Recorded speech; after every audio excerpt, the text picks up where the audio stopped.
Sea level rise is already happening at a minimal level.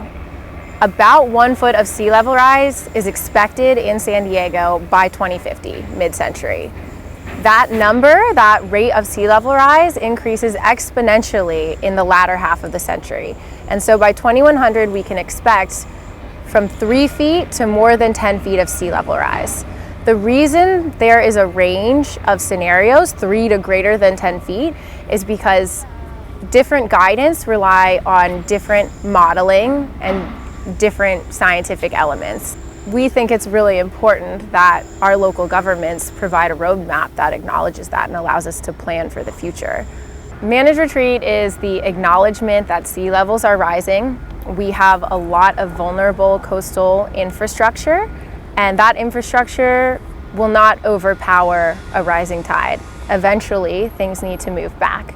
San Diego has hundreds of millions of dollars of industrial and commercial property that is vulnerable to sea level rise on the coast. We have roads, water lines, sewage lines, wastewater lines, lifeguard towers, power plants, all of this on the coast. And so we need leadership from our local governments to start preparing for the future so that all of this infrastructure is not exposed. It ultimately comes down to a public health and public safety issue as well. If you have, vulnerable stormwater drains, you're going to want that infrastructure moved from the coast. Hundreds of millions of people visit the beach in Southern California every year, and this comes down to a question of who does the beach belong to? Does it belong to those who are lucky enough to live right on the coast, or does it belong to everyone? And in California, we're really lucky. Legally, the beach belongs to everyone. Building seawalls and hard armoring in general effectively take the beaches away. They induce erosion, and they also perpetuate the need for more seawalls. So we should ask ourselves if we want to see our 70 miles of coastline entirely lined with seawalls.